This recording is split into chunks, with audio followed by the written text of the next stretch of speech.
Bueno, como les estaba mencionando, resulta que si nosotros tenemos, en este caso, algunos ejercicios, hay veces donde ustedes les pueden pedir, en este caso, pedir demostrar alguna cosa. Entonces, aquí estamos viendo cómo se hacen las demostraciones de algunas propiedades. Y ahorita veremos lo que se llama el teorema de caracterización. Que el teorema de caracterización es básicamente que se cumplen tres condiciones. Entonces, eh, básicamente ahorita lo estaríamos viendo. Pero bueno, si se prueba esto, básicamente lo que hicimos en la parte pasada fue agarro al alfa, lo meto dentro de, en este caso, de, de la función por medio de cuál propiedad, una de las propiedades que está escrita en el folleto. En el caso de las sumas son un operador lineal.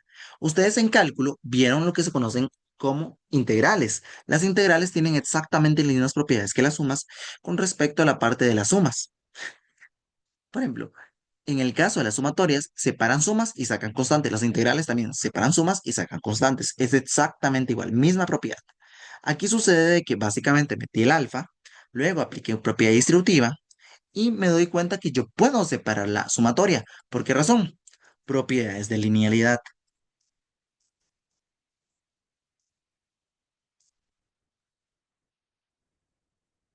Propiedades de linealidad. Y finalmente, me puedo dar cuenta que este escalar alfa por una sub j por x a la j, todo en sumatoria, corresponde a alfa por p de x. Y lo segundo a quién corresponde a alfa por q de x. Entonces, partimos en este caso del lado izquierdo, llegamos al lado derecho y uno puede notar que así se cumple la propiedad distributiva de los vectores. Así se cumple la propiedad número 7. Y hay que probar todas las demás. Pero en este caso, les vamos a asumir. Vamos a asumir las demás.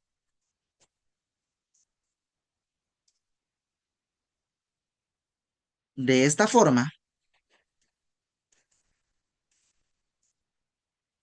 P sub n es un espacio vectorial, es un espacio vectorial.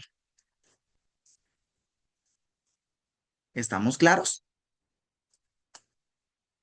¿Todo bien? Un poquito complejo, pero ahí ten en mente.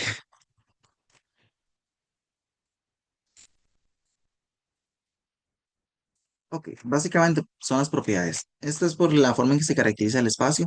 Entonces, para que también sepan cómo se definen los polinomios de grado n, porque sí puede llegar a ser importante. De hecho, ahí veremos algún ejercicio, ahí veremos otros.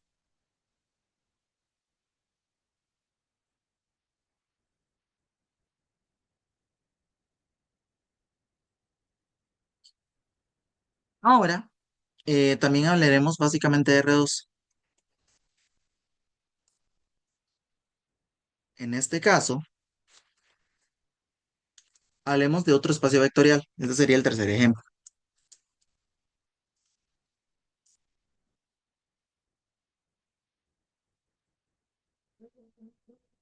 Hablemos de R2. En este caso, el espacio,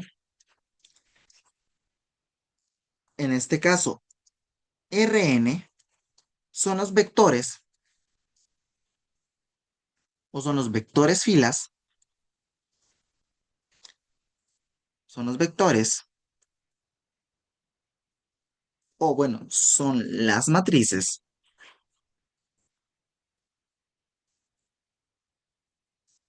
n de n columnas,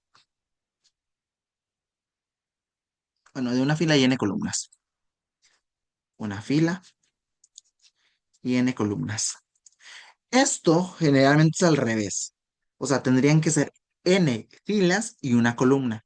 Pero por efectos de los ejercicios, generalmente lo que hacemos es darle la vuelta. No es muy importante, la verdad es que no viene al caso, pero generalmente, a como uno tiene que verlas realmente, es de esta forma. Es como un vector columna.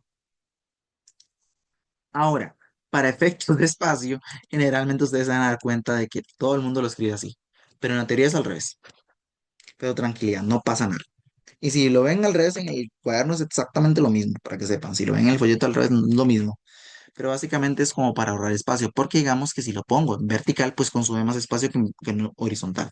Cuestiones de que nuestras hojas están hechas para escribir hacia, a- a- hacia abajo de manera muy ineficiente. Entonces, por ejemplo, Rn son todos los vectores de la siguiente forma: x1, x2 hasta xn, donde este x y pertenecen a los reales para todo i igual a 1, 2 hasta n. Es decir, el espacio de vectores son todas las matrices de una fila y n columnas. Entonces, se puede escribir de esta forma. Por ejemplo, o sea, si yo tengo estos vectores, entonces serían así. Y la suma y producto escalar son los mismos que en R2, son los mismos de las matrices. ¿Sí? Porque estoy definiéndolo como las matrices de esta forma. Son los mismos que las matrices. Por ejemplo, si yo tengo, ejemplo, sea 1,2 que pertenece a R2 y por ejemplo sea 3,4 que pertenece también a R2. Bueno, aquí realmente tendría que ponerle nombres más fácilmente para ilustrar los que quiero ilustrar. Si yo tengo un primer vector u igual a esto y tengo otro vector v igual a esto otro, resulta que u más v es igual a ¿quién? Agarro al vector, el primer vector y lo sumo con el segundo y en este caso sumo entradas por entradas. 1 más 3 y en este caso 2 más 4. 1 más 3 pues daría 4 y 2 más 4 daría igual a 6. Entonces sería igual a ¿quién? A 4,6. Entonces se define de exactamente la misma forma. El vector nulo es exactamente igual al vector nulo de las matrices que hemos estado viendo. Y ahora, ¿qué más de qué podríamos hablar? Bueno, tendríamos solo esto hasta ahora. Por ejemplo, ahora si yo tengo, por ejemplo, 3 por u, realmente esto sería igual a agarrar a 3 y multiplicarlos por esta matriz que básicamente una fila, dos columnas, y distribuyo el 3 con cada elemento. 3 por 1 daría 3 y 3 por 2 daría 6. Entonces, por ejemplo, ahí tendríamos el mismo ejemplo. Básicamente el espacio de Rn son los pares, o bueno, las secuencias básicamente de n elementos. Primera entrada, segunda entrada, tercera entrada, así hasta la entrada enésima. Entonces, por ejemplo, eso sería básicamente lo que nosotros conocemos como Rn. ¿Alguna pregunta? Por ejemplo, R3, por ejemplo, ejemplos de R3, que por ejemplo trabajamos mucho con R3. Por ejemplo, si yo tengo el vector u igual a quién, ahora en lugar de dos entradas tiene tres. 3, 1, 2. Si yo tengo el vector v, sería, por ejemplo, otro vector 6, 5, 4. Y, por ejemplo, en este caso, u más v sería agarrar entrada por entrada. 3 más 6 daría 9. 1 más 5 daría 6. Y 2 más 4 daría 6. Entonces, por ejemplo, ahí tendría u más v. Y, por ejemplo, también podríamos hablar de 5 por v. Agarro a todas las entradas de v y las multiplico por 5. 6 por 5 daría 30, 5 por 5 daría 25 y 4 por 5 daría 20. ¿Alguna pregunta hasta acá? Con respecto a este, que es R3. ¿Todo claro? ¿Todo no tan claro?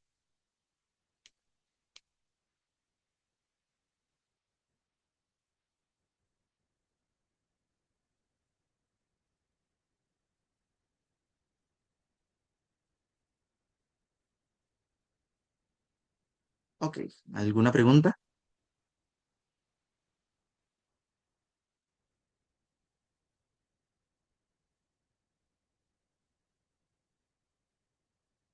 Ok. Ahora, ¿de qué vamos a hablar? Bueno, vamos a hablar de un pequeño teoremita. Un teorema o simplemente propiedades adicionales que va a tener básicamente la parte de los espacios vectoriales. Pero, por ejemplo, tenemos un teorema. Por ejemplo, si nosotros tenemos un espacio vectorial V, o sea, ya tiene todas las propiedades que mencionábamos anteriormente, tiene las 8, va a tener automáticamente las siguientes.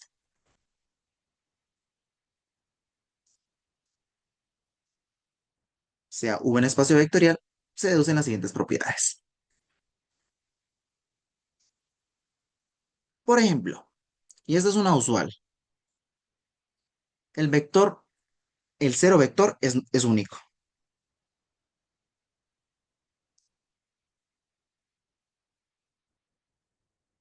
Es decir, no hay otro vector que cumpla eso. Ahora, por ejemplo, número 2. Para cada vector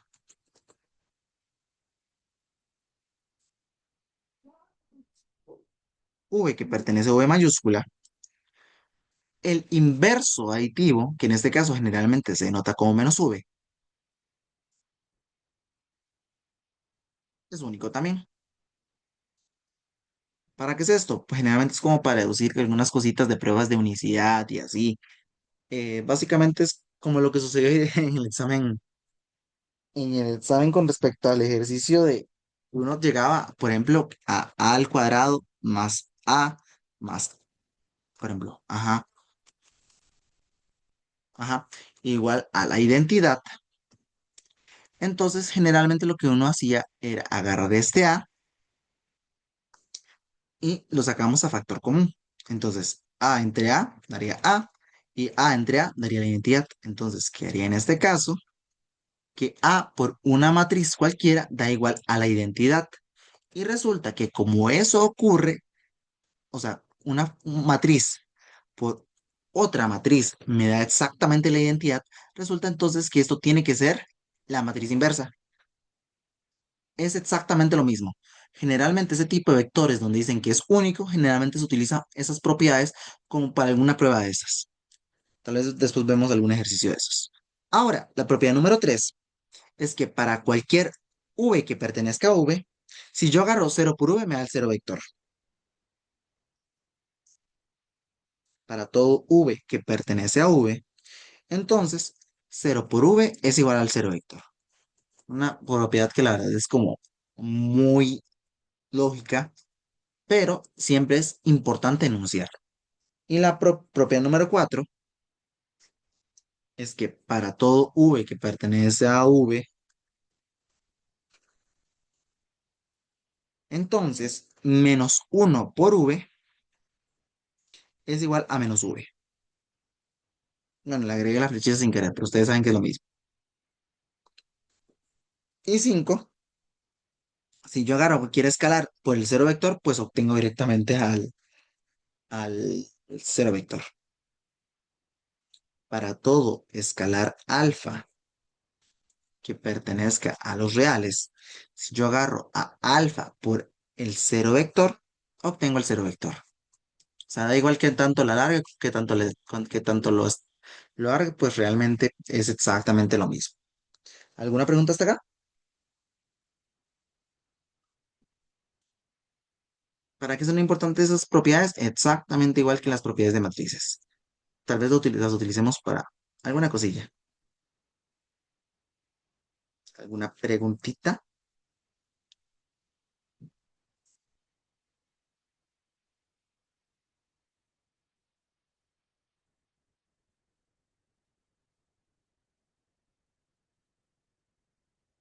Ok. Hablemos un poquito de subespacios.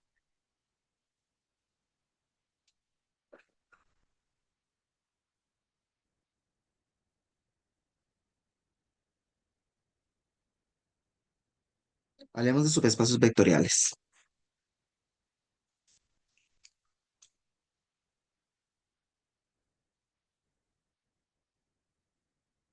Espacios vectoriales. Definición. Def. Y para eso nos va a servir directamente ese examen. Def. Subespacio vectorial.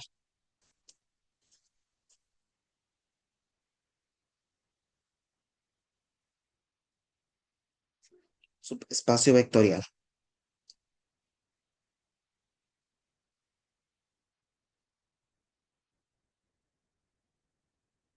Subespacio vectorial.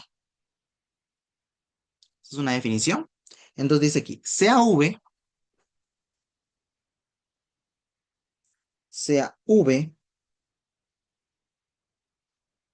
un espacio vectorial.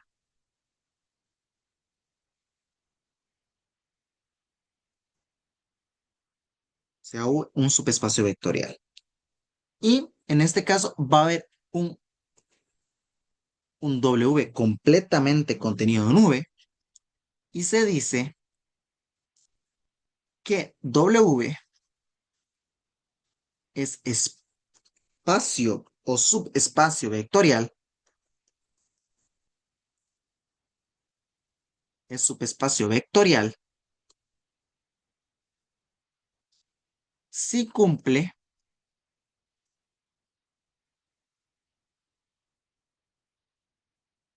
si cumple todas las propiedades, si cumple todas las propiedades, si cumple todas las propiedades de un espacio vectorial operando en V. O sea, hay que probar otra vez las 8 propiedades operado en W. Bajo la misma suma, bajo la misma suma y producto escalar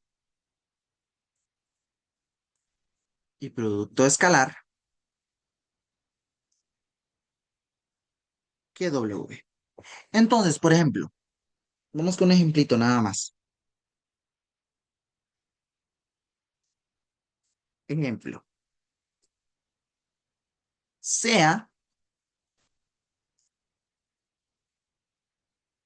en este caso, P sub 2, en este caso, el espacio de polinomios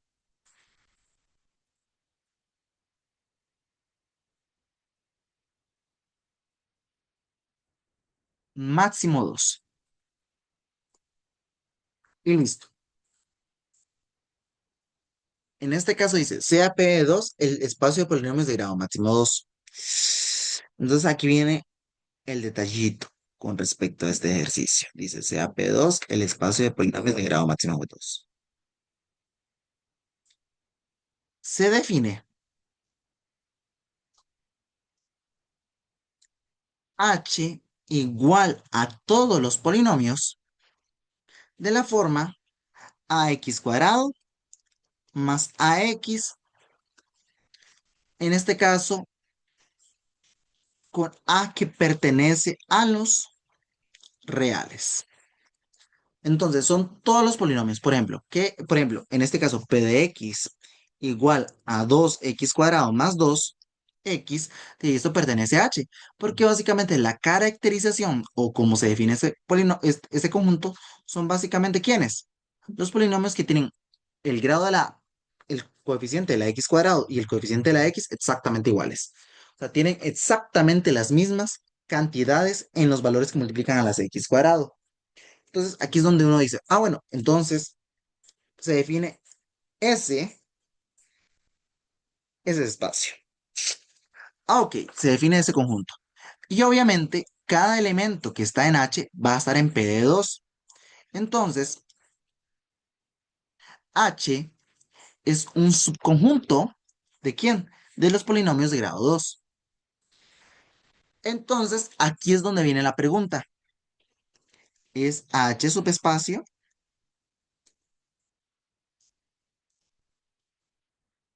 ¿Es H subespacio? Entonces, en este caso, se debe probar las otras 8 propiedades otra vez. Ah, entonces uno dice, y ahí sí, tendría que probar las 8 propiedades otra vez. Yo ya, sí, ya sé que en el ejercicio anterior, el de PDN, probamos de que el espacio de polinomios de grado n es básicamente un espacio vectorial. Ahora viene la pregunta del millón. Si yo defino ese polinomio, ese espacio de ahí, ¿es subespacio? La respuesta es que sí.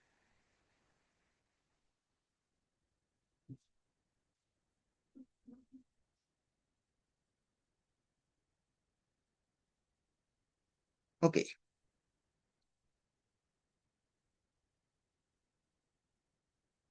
en este caso tendríamos que probar las 8 otras propiedades. Pero aquí es donde viene el tema de que obviamente hay teoremas que nos facilitan. Hay varios teoremas que nos facilitan esto.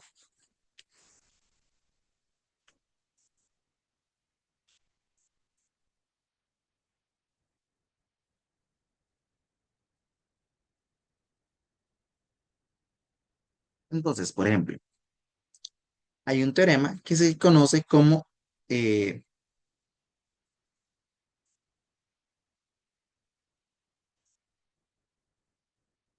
como el teorema de caracterización de espacios, el teorema de caracterización de espacios vectoriales.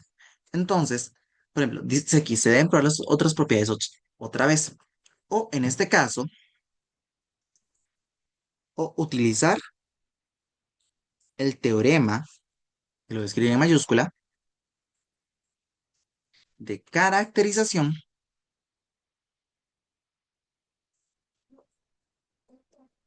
de espacios vectoriales.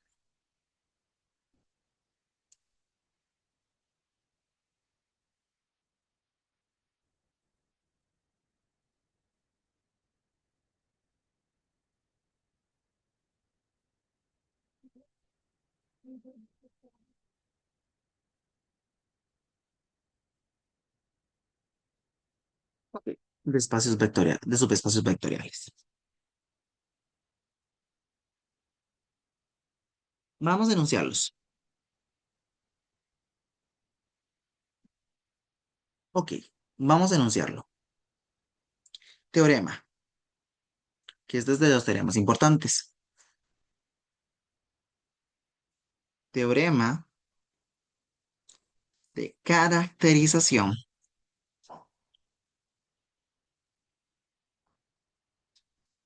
de espacios vectoriales.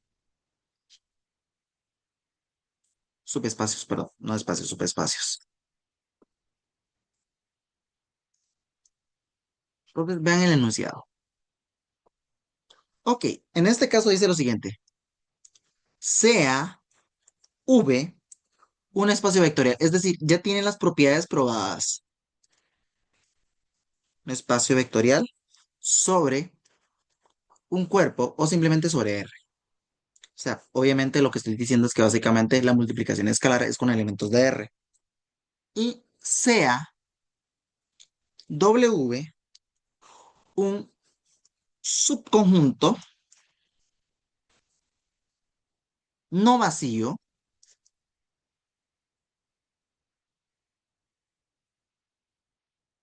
en este caso ¿de quién?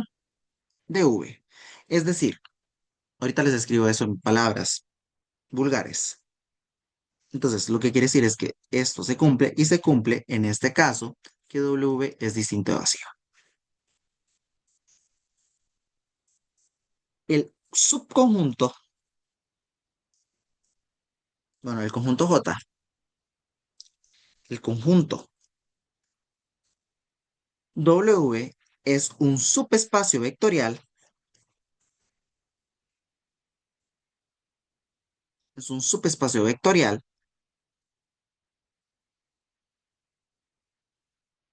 si y solo se, si y solo si se cumple que en este caso, si y solo si para cualesquiera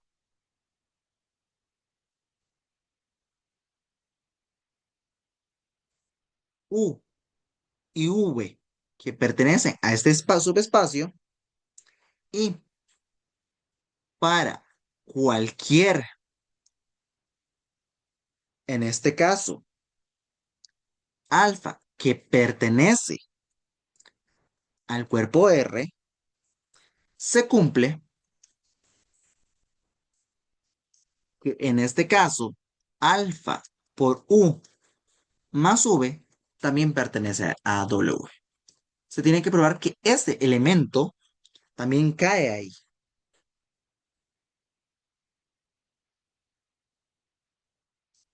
Generalmente, generalmente, por ejemplo, esto sería el teorema de caracterización, pero generalmente se divide en dos pasos generales, o tres realmente. Generalmente, para facilidad, se divide en tres pasos.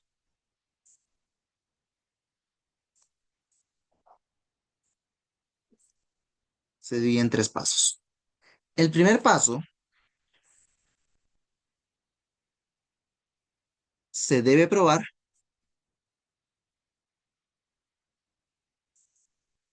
que, en este caso, W es distinto de vacío.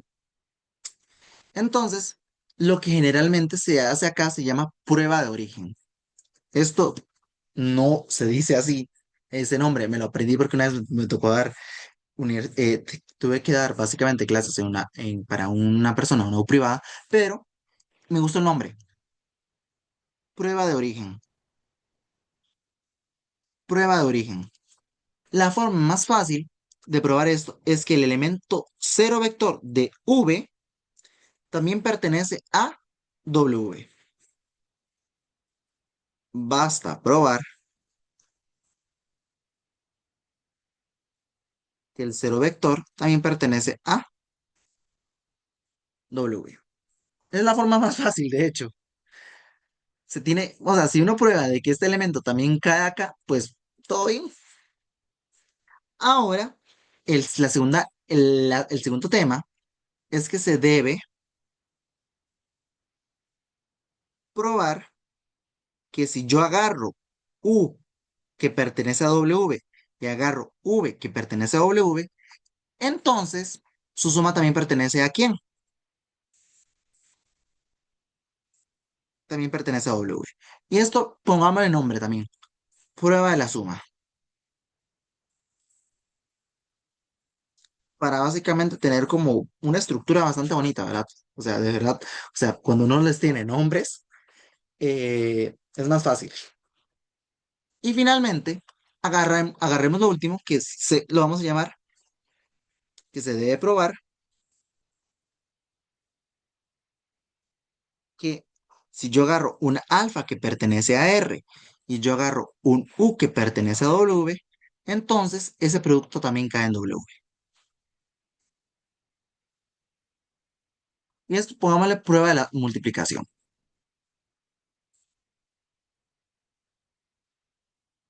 Y se puede dividir en esas tres condiciones, básicamente.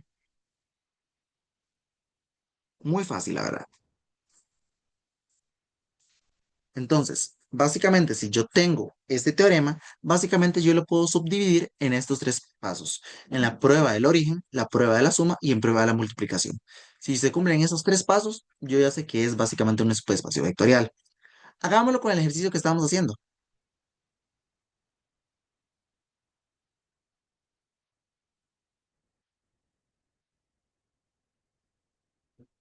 Definir este subespacio. Ah, ok. Entonces, ¿qué es lo que vamos a hacer? Hagamos primero la prueba de la suma. Bueno, prueba de origen. Ese nombre me lo estoy inventando. Bueno, no inventando, se lo robé a otro profesor. Pero creo que es una manera adecuada.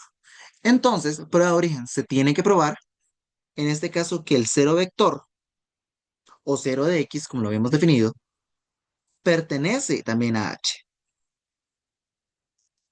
Entonces, si ustedes recuerdan, habíamos dicho que el cero vector es simplemente el vector que tiene que básicamente todas las entradas son cero. Entonces, ustedes pueden darse cuenta que cero de x lo podemos escribir como cero por x cuadrado más cero por x. Bueno, cero de x es básicamente el vector cero. Ahora, si yo le agrego las x cuadrados, ¿cómo los voy a agregar? Y si yo tengo que cero por cualquier cosa da cero, entonces eso sería igual a cero por x cuadrado más cero por x. Y si ustedes se dan cuenta, los elementos que caen en H son los elementos que traen la primera y segunda entrada igual, iguales, o sea, mismo valor acá y mismo valor acá. Es decir, este elemento cumple la caracterización del conjunto. Entonces, esto pertenece a H.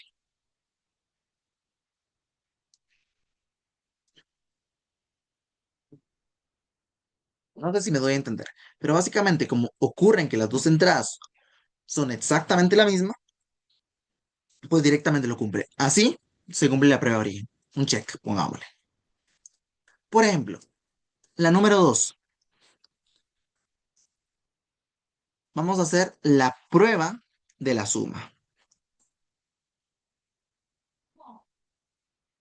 En este caso, démonos, se tienen que dar dos vectores, cualesquiera de h. ¿Cómo me doy dos vectores cualesquiera?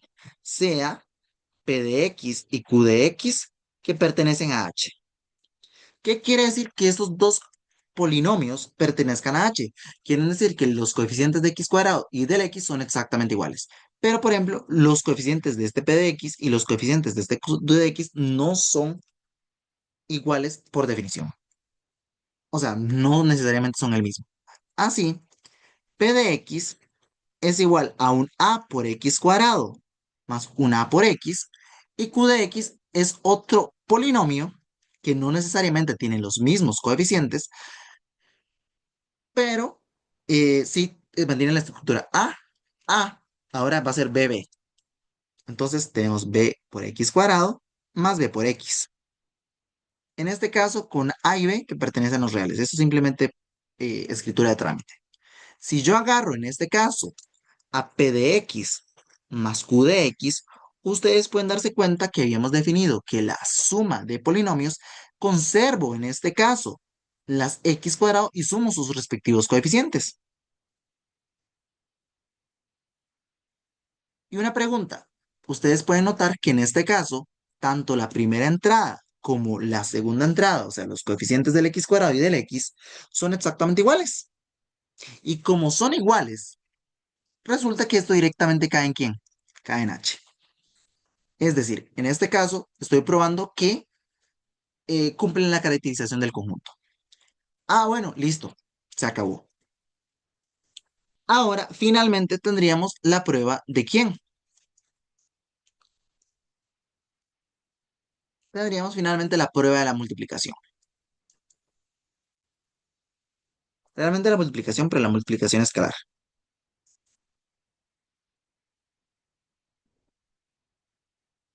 Se va a cortar, entonces nada más se vuelven a unir. Para que tengan en cuenta eso y ya con eso terminamos el día de hoy. Vuelven a conectar nada más. Estamos.